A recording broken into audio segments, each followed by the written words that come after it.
Biscuits and Blurays podcast. We watch Blu-rays and take the biscuit. I'm your host James. Co-host Jade is here. Hello. The first one of 2024. Yay! Yay! Awkward pause. Starting off with a banger, I think. Yeah, we definitely are. La La Land. La La Land. It's What? Moonlight. It's a Southern Moonlight podcast. This is a Moonlight podcast. Welcome to the Moonlight episode, everyone. Plot twist. That was so unfortunate. Was you watching the Oscars? I was watching it live. I was winding down. I was like, okay, I know what the best picture is now. La La Land. Great. That's exactly what I wanted. Thank you very much. And I nearly turned off my viewing device. And everyone was like, whoa, whoa, whoa, whoa. It's Moonlight, actually. And I thought, that's the funniest thing that's ever happened. It was pretty good. Did you watch Moonlight? Yes. I preferred La La Land. I prefer La La Land to Moonlight. I think Moonlight... They're both banging films. Moonlight is a great film. I think it's more an actory one, but I do think this is the better film. Yeah.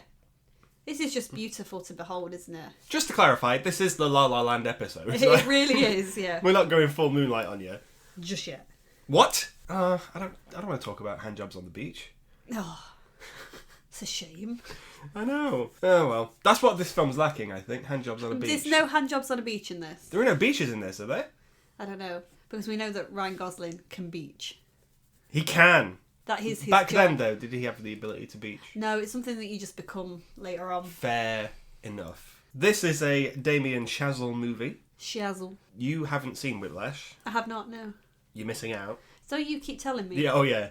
Every time there's a clip of Moonlash. Moonlight. I can't stop talking about Moonlight. Handjobs on the beach. Every time I think about Whiplash or it comes up on the TV or something, You think about Moonlight. I think about the real winner. No, I'm always like, you need to watch Whiplash, and you haven't yet. No, I have not, no. What is your problem? I've just never got around to watching it. I just haven't. There you go. But you've watched La La Land. No, that was the first time I've watched it all the way through. I had only ever seen half of it, because I watched it on a commercial flight. And there's only so much of that you can enjoy with engines going for it. Where were you going? I was going to France. France. To En Français. I was going to France. Where they call it La La Land. La La Land. Yes. Okay. So you Land. hadn't seen the other half of the film. I had not, because this is a France element to the story. Is it? Well, Paris. Oh, Paris. Yeah. That's where That's where I was going to Charles de Gaulle Airport. It was rather good. Okay. I saw this 6 times at the cinema. 6 times. Yeah, I could not get enough. In What is- fact, one of my Facebook memories today Mm-hmm. is from obviously where I'd watched La La Land for the first time, and I just put La La Land is just wonderful. Aww, that's so cute. Has it always been a top one for you? I think from the get-go, like as soon as this film starts, I'm like, this is top notch, Yeah. and it never stops. For me personally, never stops. Did you watch that initially and think, you know what, I'm going to have words tattooed from one of those songs on my arm? I do have it tattooed on my arm. Oh yeah! I've got some of the lyrics from the audition on my arm, in case anyone was wondering what the hell Jade's talking about. So, this is from the same filmmaker as Babylon, your favourite film. Oh, God, yeah. Can't get enough of that shit. What's your beef? We know my beef. Listen to that podcast, guys, you'll know. Okay. Like I said, Whiplash is a film about music, it's about jazz, it's about skilly-ba, skilly-boo-boo. Does the director just enjoy jazz music? He does, but there's a line in this film that I'm going to come back to on that point. Okay. Because I think he wrote this as well. He wrote the story. Okay. It's obviously a love letter to those old Hollywood musicals. Do you know what I mean? Yeah. Those. You can see like American in Paris and stuff. Yeah. But they're not referenced, but you can kind of see inspiration from those. Red Shoes is a film I also think. Oh yeah, very MGM, isn't it? And I like that. Yeah. Other films MGM have done. Like- Singing in the Rain. They took over a lot of the big musicals. Those and Paramount were the big ones, weren't they? Yeah. I like a film studio. Yeah. Yeah, we were talking about this the other day. I like a big building. Big buildings do it for me. Big buildings do it for me, where people just make movies and they don't leave that little thingy. Can we go back to that? That was, Yeah, I mean, that's also a theme in Babylon as well. You get all the different movie sets. Did you just say you enjoyed Babylon, the movie? I didn't. I said I enjoyed elements of it. Did you just say you enjoy the elephants of it? No one enjoyed the elephant. Shut up. God, you're annoying. La La Land, Emma Stone, Ryan Gosling. Mm-hmm. Wasn't always supposed to be that way, though, was it? It was not. Emma Watson was the initial casting choice. And my God, what a terrible film that would have been. It would not have been the same. I think the problem is I think Emma Watson's great. But every role I've ever seen her do, you can see Hermione in it. And I don't think that's me putting nostalgia glasses on. I just feel like she brings in her acting. No, there's got to be another way. There's elements of Hermione in everything she does. And I think it's because Emma Watson more or less is that person in real life. What other films has Emma Watson been in apart from Harry Potter? Like Little Women. Oh, yeah. She was good in that. She was in that, like, my weekend with Marilyn or something like that. Is she a perk of a wallflower or something? Yeah, Perk of a Yeah. She's done other things. Maybe Beauty and the Beast. Is she still acting? I think so. She went back to uni, didn't she? She wants to finish all of her her education, which I think is good. Emma Watson, if you're listening, how's that going? She's not listening to this. No, she's not. If she was in this film wouldn't have been of the same quality. Maybe singing-wise, it would have done a bit better for her because I don't think she's that strong a singer, and I think the soundtrack with this, as people hear, it's a soundtrack where people that maybe aren't as strong will get away with it because the vocals are quite soft, aren't they? It's very chill. It's jazz, you know. It's very chill. You don't really get any big blasty numbers until the audition. No, you know what I mean? Yeah. You don't ever get like a diva song or anything like that. The audition is about as close as you get to that. Emma Stone was fresh off the back of Cabaret. I think there was a revival for Cabaret. Oh, so she was ready for that. Then. I assume she was main lady from Cabaret. Or Sally Bowles. Yes, and apparently the reviews were great for that. Mm-hmm. So it makes sense that this was the next step for her. Because interestingly, Sally Bowles is also known as kind of a character that you can do if you're also not really that strong of a singer. Is she that maybe this time? Yeah, you can play it to someone where a lot of it's about the character acting. You haven't seen Schitt's Creek? I have not. You need to, because in the final season they do a production of Cabaret, and it's gold. It's really I good. love Cabaret. I can't say I've seen it. It's so good. We should go see it this year. Oh yeah, big time, absolutely. But we're not talking about Cabaret. We're talking about La La Land. We are. Ryan Gosling's in this. Indeed. He has background in dancing. Have you seen him do the little... Yeah. When he was a kid? Oh, bless him. Oh, he's made for movies like this. Yeah, but I don't think it's a big stretch. No. For him. Acting wise, I think he's relatively safe. Obviously, he brings his all to it because Ryan Gosling, before this film was cast, he couldn't play piano. And now look at him. He's so talented. I hate people like that. Who are just like, I'm just going to do this. I can just do this with one hand. What? Yeah, exactly. And he's learnt modern jazz in I love that. 6 months. He's great. He's good in this, though. He is good in this. What do you think to their chemistry together? Oh, they're perfect. Oh, yes, they are. They're a really believable couple, even though you're looking at Hollywood actors. Mm. It felt like Mia and Sebastian were real people. That is the name of the characters that Ryan Gosling and Emma Stone play. Yes, for those of you out there who weren't sure. But yeah, I thought they came across as believable. What did you think to their relationship? I like it. They've worked together before, though. On what? Crazy Stupid Love. Okay. They were in a film called Gangster Squad. Did you see that film? I did not. No one saw that film. Okay, so they've worked together. I think they worked well in Crazy Stupid Love, which I think was before this. Yeah. So this is just that up a notch and a bit more singing and dancing. Yeah. A thing we should talk about is the music. Of course. As musicals go, cinematic ones, how does this rank for you in terms of absolute bangers? I like it more than The Greatest Showman. Correct. That's funny you should say that. Same people. You can kind of tell. Pasek and Paul, I believe, are their names. They won Oscars for this and not for The Greatest Showman. Not for The Greatest Showman. But The Greatest Showman soundtrack is good. My problem with The Greatest Showman is a lot of it's been remade by different artists and I've did them in oversaturated. I find myself thinking about songs off this more than I do The Greatest Showman. Like Another Day of Sun. Oh my god, that's a summer anthem. I can play that in my car and love life. I was listening to that today. You was? Mm-hmm. What's your favourite song from the soundtrack? It is Another Day of Sun.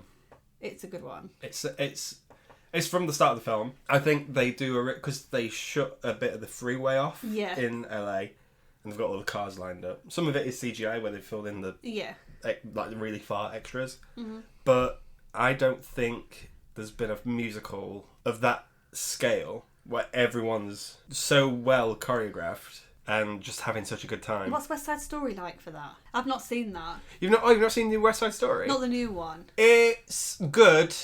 I think it's set in its ways a bit. Okay, because I've seen clips of America, and that looked very similar in how it's been choreographed. Yeah, I think West Side Story does owe a lot to this. Yeah. I think a few modern musicals owe it to La La Land. Yeah. Because musicals were dying for a bit, and then Chicago happened. Chicago brought it back, yeah. And then we've not had a good, proper MGM style musical. I'd agree, yeah. It's been jukebox musicals. It's been jukebox, so we've had like Hairspray. Oh no, we've had the Andrew Lloyd Webber, and like I can't remember his name. It's not Cameron. Is it Cameron McIntosh and stuff? The Lemis stuff. Oh, don't even get me started. But yes, so it's nice to finally have one that's paying homage. Maybe stealing a few things as well, but doing it that old-fashioned way. And I really like that because I didn't feel like it was as showy as some of those old musicals were. It wasn't all jazz hands. Do you know what I mean? Mm-hmm. I mean, other than the opening number, which is obviously choreographed to a T, it's perfect, and we get some like ballroomy kind of scenes. Yeah. Other than that, it's quite muted, but it feels like a big Hollywood sound set. I don't know, I love it. Yeah, oh no, it's top notch. Damien Chazelle knows how to direct music. Mm-hmm. In terms of what music should be. Yeah. I can't wait for you to watch Whiplash. I think it's spectacular. It's really something else. But Babylon does it as well.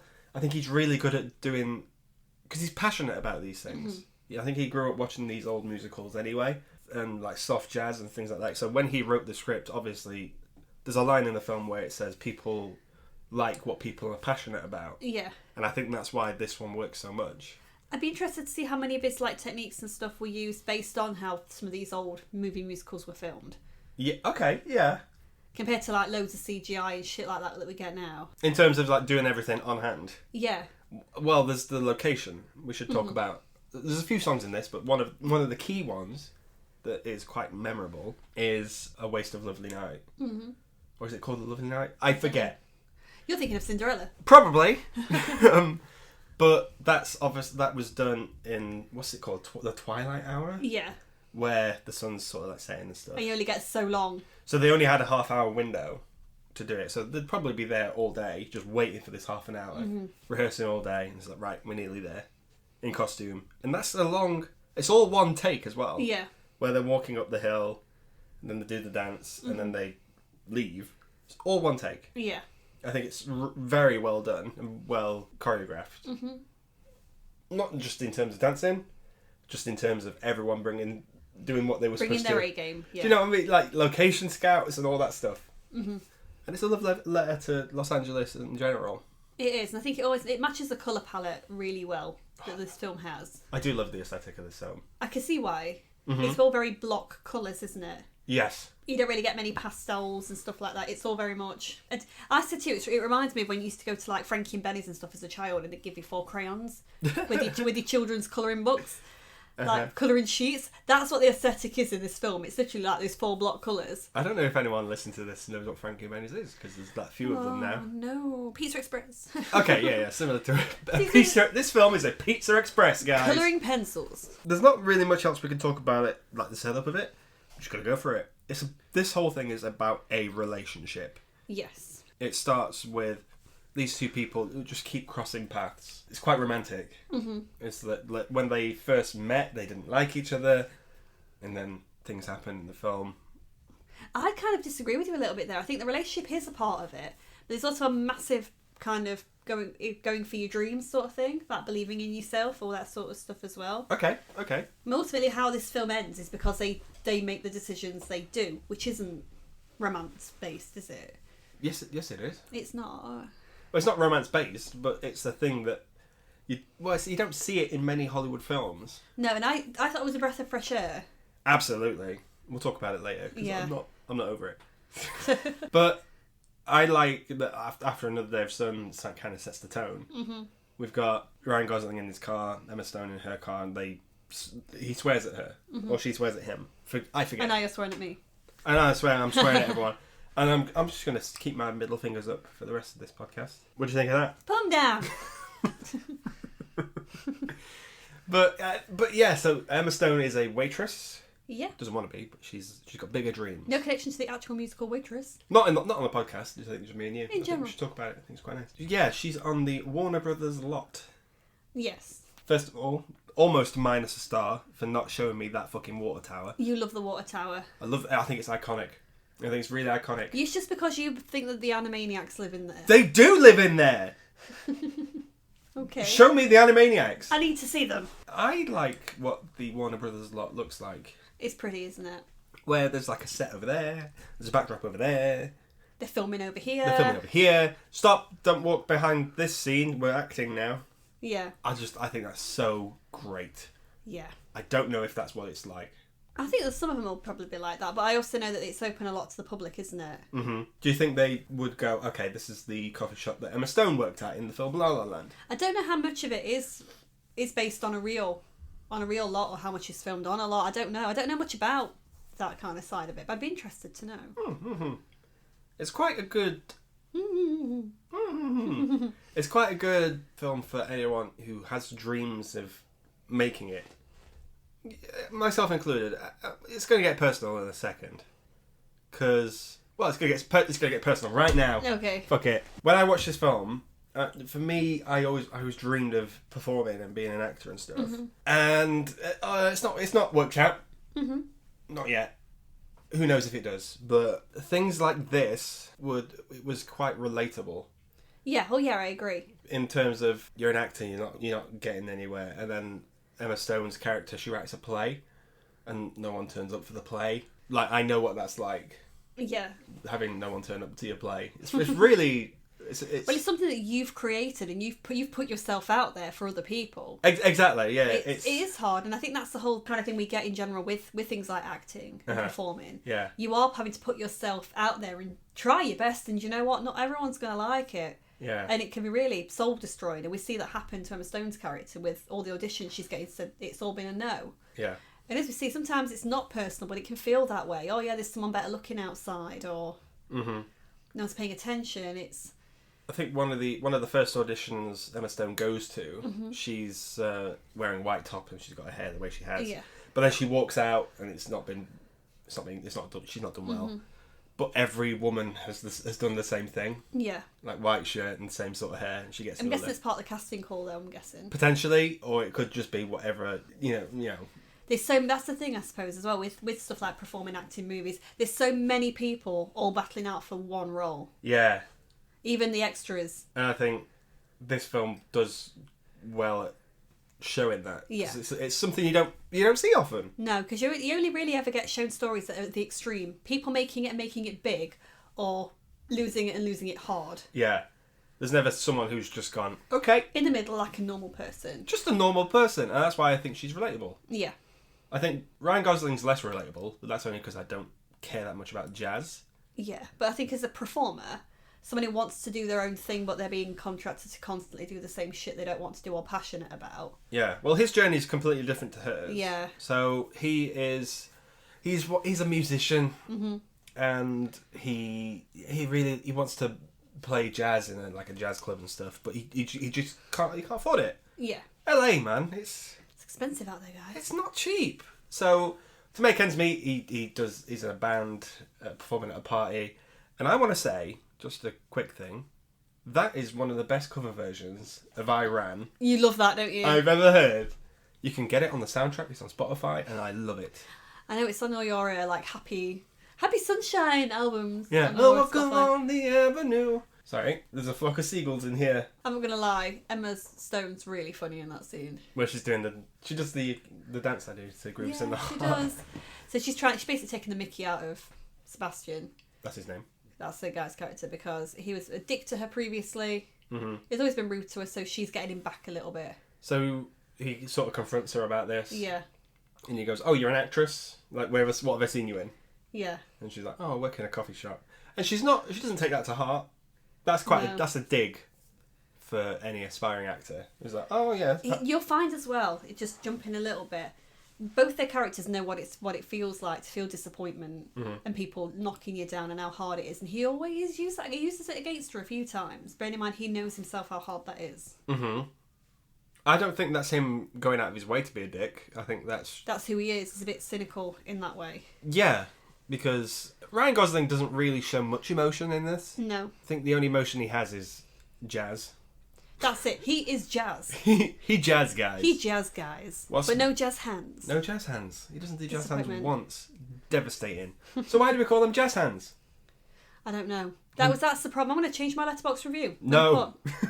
A massive problem with no jazz hands. Oh yeah, minus a star. Minus a star. Minus a star. And after this party, Emma Stone meets a writer, and he's like, "Yeah, I'm writing an adaptation of some shit nursery rhyme or something. Goldilocks and the Three Bears." Yeah. But from the perspective of the bears. Yeah. And he's like, okay, well, whatever sells in Hollywood, I don't give a shit. So Ryan Gosling goes, okay, I'll walk you to your car. Lovely night happens, and in that number, they start it a bit shady towards each other. Yeah. A bit weary. It's a bit like your trope of we've kind of enemies to lovers sort of a thing. Yeah, and you can see both of them let their guard down. Yeah. Throughout that number. I love it. I think it's great. It's cute. Tappy tappy. It's not the number that makes me go wow though. I know it's iconic because of the It's on the poster. The posters from is iconic now. I remember seeing it for the first time in the cinema, thinking, "Oh, it looks a bit crap." I think it's iconic. But now I think it's iconic. Yeah, it's really good. So they what films do you like and stuff, and he meets her at the coffee shop, and they go for a walk, and they just talk about what they like. Yeah. She talks about movies she likes. He talks about jazz, and she doesn't like jazz. No. But that'll come back later in the movie. And I just think it's very organic. Mm-hmm. It doesn't feel forced or like, oh my god, they're falling in love immediately. It doesn't necessarily feel like a romance at all. It's just two people talking about two things they like. Yeah. Is that their first loves? Is their careers, their passions, their first love? Yeah. Oh, great. Oh, was that a question? Mm-hmm. Yes. So, and he's like, oh, he takes her to a jazz bar. And she's like, I don't get it. And then he offloads this speech about jazz. Mm-hmm. It's quite a good love letter to jazz music. Yeah. But I think it kind of gets lost in its message a little bit. Yeah. I'm a bit on the fence with jazz music. Uh-huh. I don't like a smooth jazz. I find that really boring. Okay. There's a bit of a cheapness to it. You know, like when you, for example, you go around a shop like B&M Bargains and you pick up a really crap stuffed toy. You press the middle and they play some weird jingle. It's usually like a bit of cheap jazz. You're thinking about that sunflower that plays the saxophone, aren't you? Yeah. But like the kind of New Orleans sorts of jazz, Says Come Marching In, absolutely love that.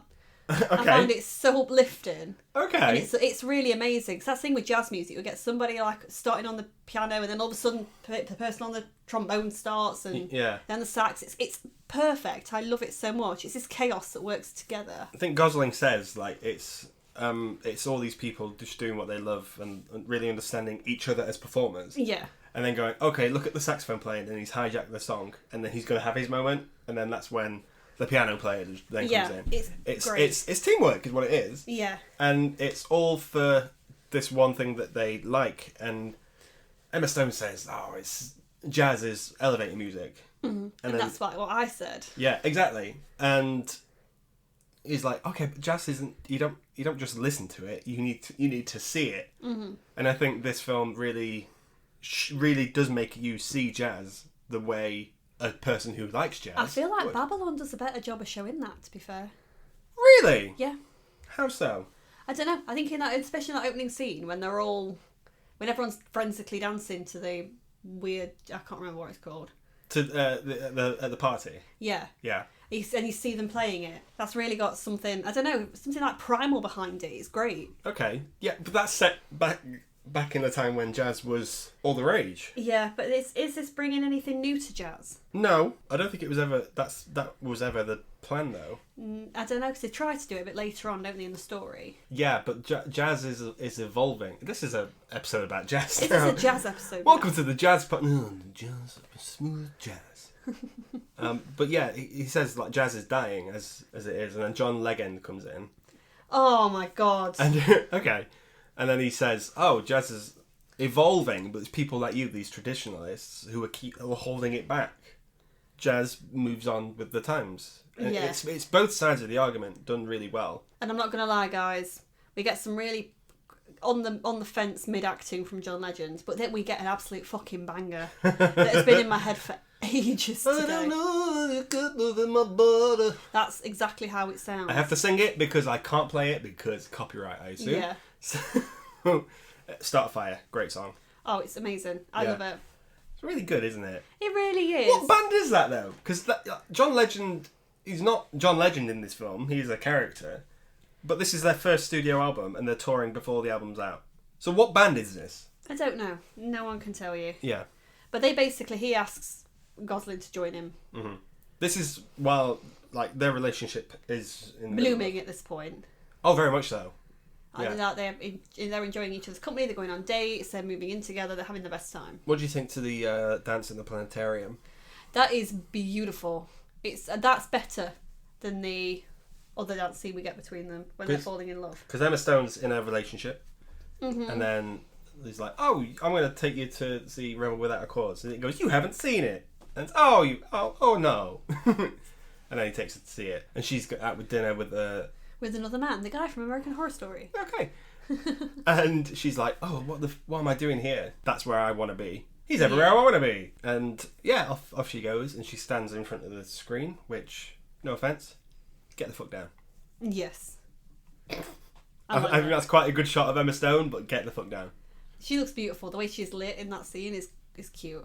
Get the fuck down. But no one ever does that. You know, if I can't find where I'm sitting at Cineworld, I don't go and have a look at the front. Where are you? Yeah, it's the credits. Where are you, Gosling? Yeah, that would be insane. They'd kick you out for that. They would. Sit the fuck down, bitch. Yeah. They're like Phil Buston from Scream 2. Get down, like Jada Pinkett Smith. Rebel Without a Cause stops working, and they go to the planetarium. And they have a good time there. Science. Yeah. Science is sexy. Science is sexy, guys. They have a nice little dance in the stars. La la la. La la la. It's very. That's where you get some of the really old Hollywood. Again, yet another really big number. Mm-hmm. They're dancing in the stars. It's very pretty. Quite, a lot of ballroom. Quite orchestral. Orchestral, yes, it is. CH is orchestral. It's pretty, and I really like that. And that's where they kiss, and then their relationship blossoms. Yeah. And then Legend rocks up. Offering him this job that he needs because he's out of work. But this is where... Okay, I know we don't like multiverse movies, but just remember that point where Legend rocks up, because that's important to the story. Yeah. It's a canon event, guys. It is. It is. Oh no, that means it has to happen in every... But it clearly doesn't, because we get an alternative. So, yeah, he offers Gosling a job.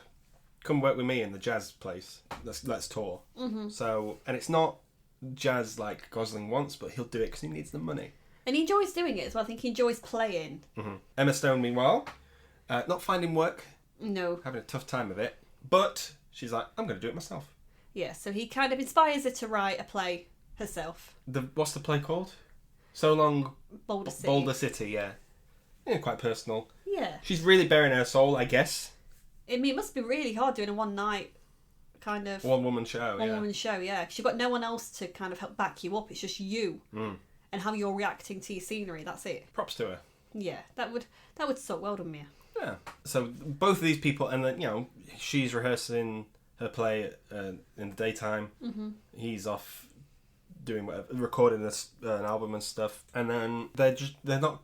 Something's off. The timing's a bit off, where... He's on tour. Yeah, she'll be working on something in the daytime, and then he's asleep. Mm-hmm. It's not quite matching. We're not quite connecting. But it's for the greater cause. They're doing what they love. The greater good. The greater good. But yeah, they're doing what they love. Fine. Mm-hmm. This isn't a stretch that people don't do this. Indeed. Then something clicks. Well, or just like something bad happens. So yeah, because Gosling comes back home. He surprises her with dinner. Well, you've skipped the concert. Oh yeah, so because she goes to his concert and she just kind of feels left out. Yeah, she's there to support him. Well done. Why does she get all pissy about it though? Because it's not what he wants to do, and she knows that. Like, he's on stage and performing and Yeah. like kind of enjoying it, I guess. But she knows that he wants to do this other thing. Yeah. But he's kind of sold his soul a little bit. Yeah, she feels like he's sold out a little bit. Yeah. And like when the backup dancers come and stand in front of him, it's like, well, She's like, oh, well, this is completely opposite to what jazz is. yeah. As good as that song is, I think it does really well to be like, oh, wow. Yeah. I feel bad for you, Ryan Gosling. Yeah. No, I agree. It turns into almost like a pop video. Yeah. And that's the opening number of their performance as well. And I'm not gonna lie, it's fucking great, guys. It's a good song. Wonder what the rest of their music was like. I would be listening. Okay. So he breaks off the tour to go make dinner for her, surprises her. He does, and he invites her to go and visit him on his tour with him, and she says no. Yeah, she's rehearsing for this play. She's rehearsing with a play that opens in 2 weeks. Yes, and she's like, when he says, oh, if it's a one-woman show and it's just you, why can't you just... rehearse it with me? Yeah, they clearly miss each other. They miss each other, but neither of them are giving and taking here. Yeah, and she's like, well, no. All my stuff's here. Yeah, my play's here, that's insane. And then it really escalates quite naturally. Yeah, so she's like, when's this tour going to finally stop? It's like, well, this is it now. I'm in a revolving cycle. From studio to performing to studio to performing. That's him set now. Yeah, and this is how it's going to be for a few years because I need money. Yeah, and then it escalates and it escalates. And she says, like, when have you ever cared about what anyone thought of you? And then he snaps and he goes, you're an actress. What do you know? Or something. And then it's quite a good reaction from Emma Stone, like, oh. Yeah. Like, oh, shit. And she just leaves him to it.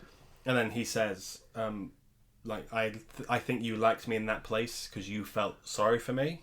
It made you feel good because you're not doing very well, basically. Yeah. You can't bear to see me successful. Exactly. And I think that's... Do you think there's a part of that that's true? Yeah, I do. But that's the nature of that business, though. Yeah, I mean, one person may be doing really well, the other not so well. Comparison will kill you guys. It will, guys. Yeah. So yeah, and then she storms out. He goes back on tour or something. He does, and then she's getting ready to set up her play. It's all ready. She's ready to go, ready and raring. She's emailed all the people she had to. She's put out flyers. It's all riding on this one performance. And meanwhile, Gosling's doing a photo shoot, and John Legend. Yeah, Legend. Comes in and says, "Oh, you ready for the photo shoot tonight?" He's like, "Oh, but I thought that was next week." Yeah. It's like, oh shit. But John Legend's character asks him, "Is it okay?" And he still says yes. He doesn't say no, actually. Or can you just not get some shots of me now and then I can go? Yeah. He doesn't say any of that. He takes a real back seat in that. Which maybe is adding into the kind of fact that he's sold himself out. Yeah. He's not putting what he wants first. Or the relationship first. Yeah, he's sort of in this limbo. Yeah. And it's sad. It is sad. Obviously, she does her show. Lights come up. Barely anyone there. Barely anyone there. Her three friends are there from earlier in the film, and there's a few other people dotted around. And that, for me, the first time I saw this, floods of tears. Really? Yeah, I was like, oh shit, no one went.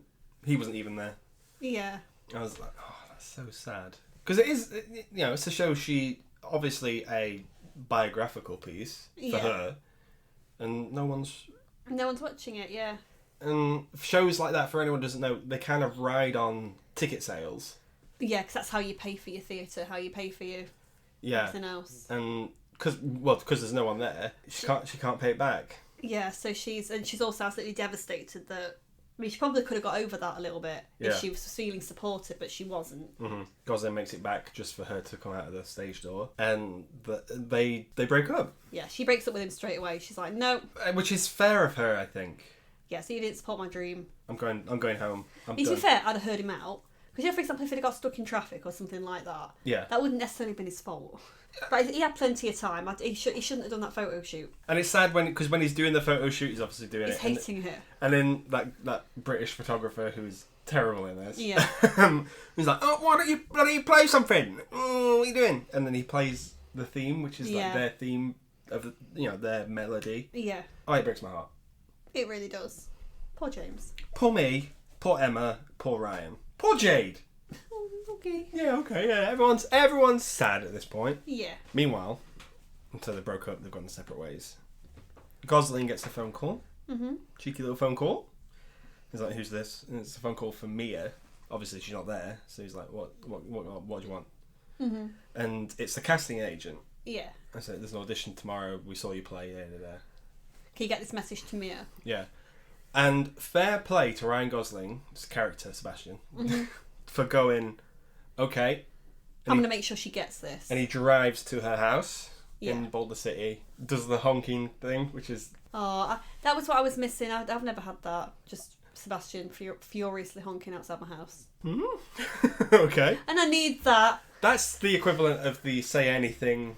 Yeah, the John Cusack record player in the air, yeah. Which I like. He says, right, okay, forget about anything that's happened between us. I'm getting you to that audition. This is a message for you. You have to go. Yeah. Yeah. And she again gives the same excuses. I can't let my heart keep breaking like this. Yeah. The rejection's too much. It's gotten me down. I've been trying for all these years. She's got a point. She has got a point, but you never know when your break's going to happen. Yeah.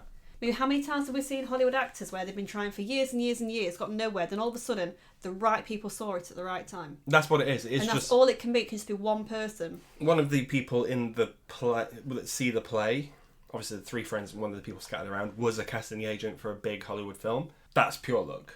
Yeah. But there are instances where that has happened to a celebrity. Yeah. So, right place, right time. Yeah, but the thing is as well, like with actors, and I say this to people like you as well, you never know when there's going to be someone watching who might then know someone else and say, oh, check out this person. Mm-hmm. I think that's the thing. You need to put sadly, you have to put yourself out there. Yeah, it could be for rejection, but if that right person sees or knows someone who they think you could be good with, straight away, that's it. That could be you made. Yeah. There you go. Take that advice. Okay, all right. They go to the audition. Yeah. He almost drives off. So he's like, I'm going to be here, pick you up at 8:30, and if you're not there, I'm going. She gets in the car. So she's got, I got coffee. It's like, great. That must have been a very awkward car ride. Yeah. So what you been doing? Yeah. Drops her off at the audition. Yeah. And this is where Emma Stone wins the Academy Award. Yes, she does her audition number.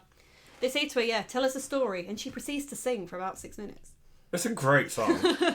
It's a great song. Next time someone tells me a story, or it says that to me, tell me a story, I'm just going to sing that song to them. Yeah. And you'll get the part. Yeah, I'll get the part. next job interview. Tell us something about yourself. My aunt lived in Paris. Well, I can I can recite this. And anyone looking for the lyrics to this song, just look at James's arm. It's on my arm. It's on his arm. The entire song.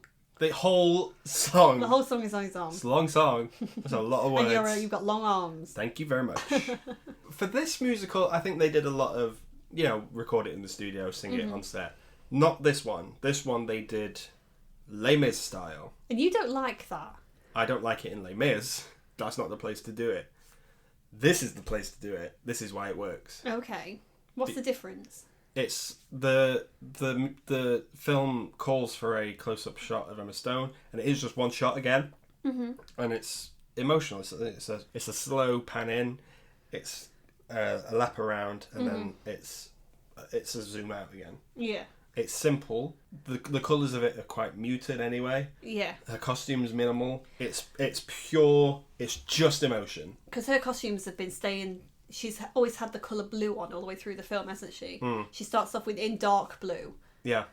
Everything she wears, she's got an element of her costume is blue, and it starts to fade out the more as her relationship with Sebastian breaks up. Or her love for theatre fades away. No, I don't know, because she... Or both. Yeah, so maybe her becoming a woman, who knows? Who knows? But that is a good idea of how costuming has been used. It still didn't deserve the Oscar. Sorry, it didn't. Okay. Yeah, sure. It's those dresses and that. Yeah, I think the dresses helped it out, but there's nothing overly special about those dresses. Sorry. Okay. I could have picked them up from quiz. Well, what do you want? Mad Max won the Oscar for costume one year. Like, you can't please anyone. That were better. Okay. Okay. Yeah. Do you not like the Les Mis approach to this scene? I like the Les Mis approach in Les Mis as well. Incorrect, Jade. Certain actors needed better in Les Mis. But like Anne Hathaway, I'm sorry, you can't say her performance wasn't incredible. Yeah, again, but that works for that scene because emotion doesn't work for fucking. Oh, I've stole some bread. Say that again. Oh, I've stole some bread. That was missing from this film. You shouldn't do it like that. It doesn't work. They did it for Cats, and we all know what happened there. Yeah, so I think you feel like it worked in this scene. Yes. And we then find out that she gets the role. Mm-hmm. Oh, it's so good. And she gets to go to Paris. They have a conversation, though, before they leave. And it's like, what's happening with us? Mm-hmm. And they're like, I don't know. Probably nothing. And then, but they've ended on some sort of good term. Yeah, they've found a little bit of closure, because he didn't support her dream, and now he's just... Yeah. The dream has presented itself, and he's pushed her towards it. So I feel like he maybe thinks, you know what, this is me returning, making it back to you. Yeah, and it pays off, because 5 years later, she's a big Hollywood star. She is, and she's living the life she always wanted to. She is now the person buying coffee instead of serving the coffee. Yeah. She looks great. Yeah. She's got a house. She's got a family, yeah. Family. A really cute and happy family. Yes, but I don't approve, Jade. I don't approve. Yeah, well, they're cute. They're cute, but I do not approve. They're cute and they're happy. I did not sign up for this. I signed up for Gosling, Stone Love. Is that a song? It should be. Okay. Gosling, Stone Love. Yeah, but meanwhile, he's got what he wanted as well. He's got this jazz club called Seb's that she designed the logo for. But it's it sucks for him because he has to walk past that billboard with her face on. I wonder if he's just proud of her. I don't think he looks at it when he He walks doesn't past. look at it, no. Yeah, when he walks past, he doesn't. You see it once, and you're like, right, okay. You know he's watched all them films and had a sad wank, don't you? Yes, but you would. You're like, because I've watched this and had a sad wank. This film. Okay, shut up. The finale for this film is what makes this film, I think. The whole film's great up to this point, but then that finale is the cherry on top. Does this do what Babylon later does to you at the end of that film? Does that make you feel the same way? I don't even think it's Babylon alone. I think it's all of Chazelle's films. Okay. Because Whiplash ends the last bit. Is a sucker punch to the face. I can't wait for you to watch it. Genuinely, you're going to give that 5 stars on Letterboxd. Okay, well, we'll see. I'm just saying. But yeah, this one is an emotional gut punch because after going out for dinner with her husband, who I don't approve of, Emma Stone goes, "Oh, we're going to this club," and it's his club. Yeah. She doesn't know this until she gets in it. Yeah. But at which point you don't want to be like, "This is my ex." This is my ex's club, yeah. Yeah. So they sit down. Ryan Gosling comes on stage and is like, "Okay, that was great. Well done." And the last people who are on clocks her. Mm-hmm. Sadness ensues for me. Yeah. He plays their theme. Yeah. And the whole film plays out again. It does the sliding doors. It goes to the canon event. Yeah. When he is fired earlier in the film, he just kisses her straight up. Mm-hmm. They live their life together. When Legend rocks up, he says, "No thanks." Yeah. They live their lives exactly the way they planned.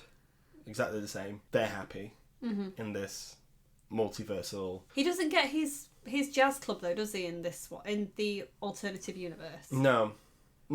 He goes with her to Paris. Yes. Where the jazz is good. Yeah, because Paris is a good place for jazz. Yeah, I guess. No, it is. I mean, the French Quarter in New Orleans, it's a lot of it's Parisian artists. Oh, okay, yeah. There you go, guys. It's called New Orleans. Come, it's French. All right. So we get him doing that, her doing her acting part, and then her becoming bigger and bigger. She could have paid for him to have a fucking jazz club by that point. She could have had 7 clubs for that. Yeah, but I guess it's something that you want. It's a matter of pride. He wants to do it by himself. Who knows? But yeah. It plays out to the exact same point where they would have ended up with the cute family. Yeah. Going to the jazz bar. Yeah. Enjoying the jazz. But they're together. Yeah. The final note plays, and then Gosling is still on stage, and she's still there with her husband, who I do not approve of, Jade. Don't like him. Oh, but he loves her. I don't give a shit. It's the saddest thing. They had to give up each other for their own personal goals. It's worked out, but we could have had them. They didn't have to. Or maybe that is the dream world. Maybe that was the dream for it to have gone that way. Yeah. So are we seeing an alternative reality, or are we seeing like a dream reality? We're seeing both. You think it's both? I think that is. They both wish it could have been that way. I think it would have been that way. Because Really? I think they loved each other. I think they loved each other, but I think they loved their careers, their passions more. Okay. I think they always did. Yeah. That always came first. Okay. But that's my thing with Mia and Sebastian. I feel like they're too much of the same person almost. Mm-hmm. Okay. There's no like kind of give or take as much, because that's the thing. So for Sebastian to move to Paris with her, he would have to give up Yeah. on part of what he wants to do. And I don't think either of them were willing to do that. Yeah, but they could have been happy. They could have been, but I think that they stood in their own way. Mm-hmm. And each other's because of that. Yeah, the husband who I don't approve of, Jade. So, do you want to go? Are we done? And then Emma Stone's like, yeah. They walk. She walks out of the club. She stands. She turns. Gosling is still at the piano. He's not moved since finishing that song.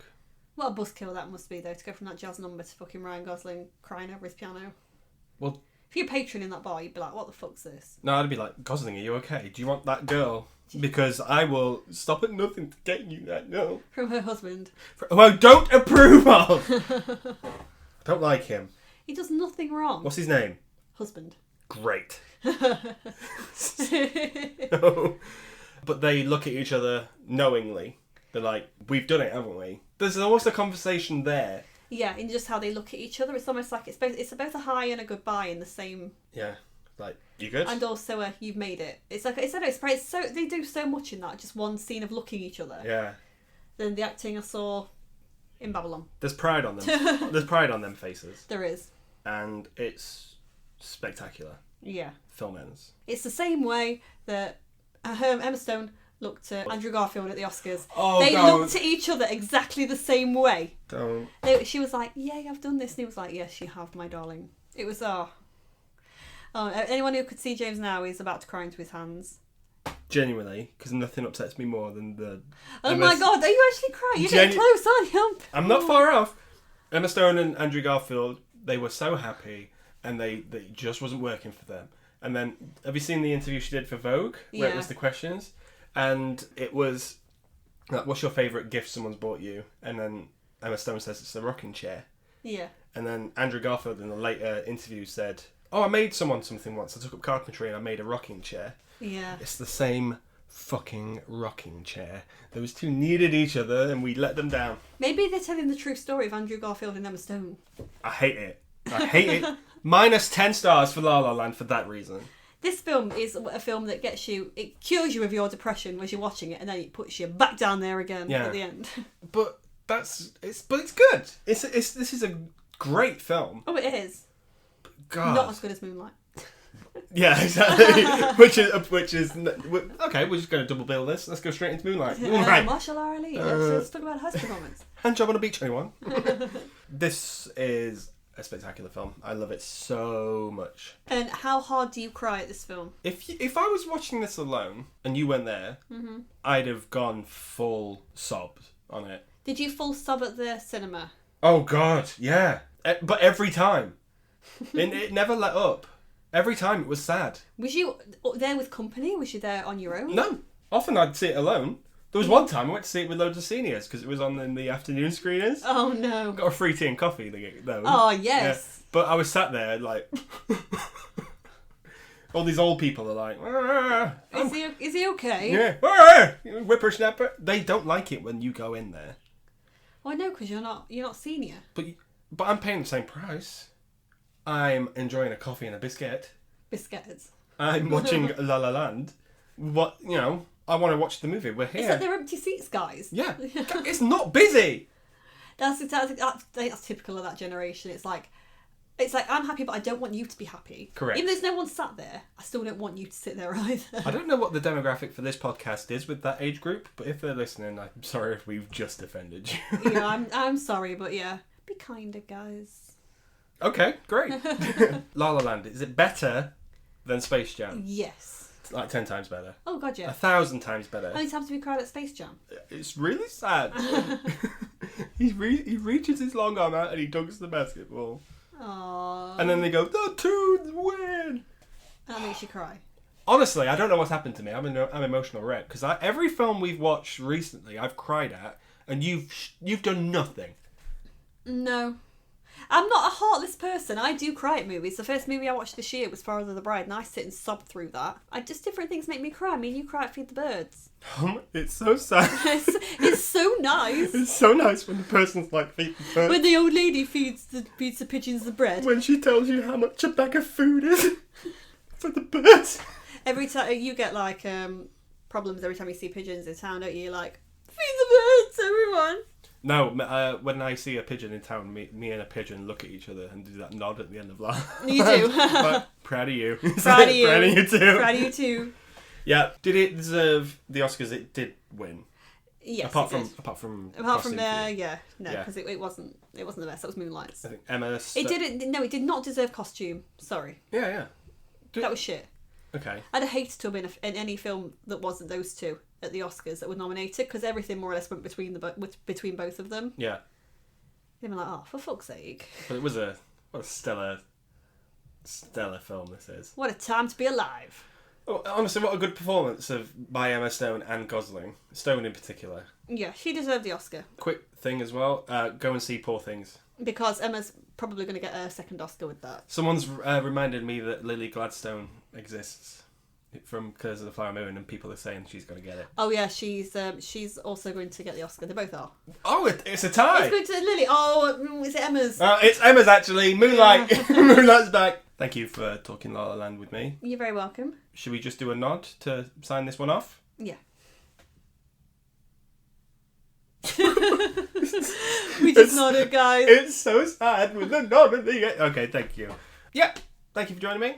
Thank you. First one of 2024. Woohoo, excited. Whoop, whoop, whoop. What's next? Grace. It's the word. It's the word that you heard. It's got groove. It's got meaning. Do, do, do, do, Grace do, is do, do. time.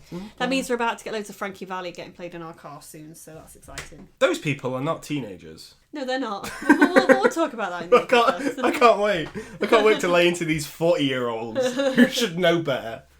What a time to be alive. La La Land. It's so sad. I hope you enjoyed this Moonlight podcast. Yep, enjoy. Yep.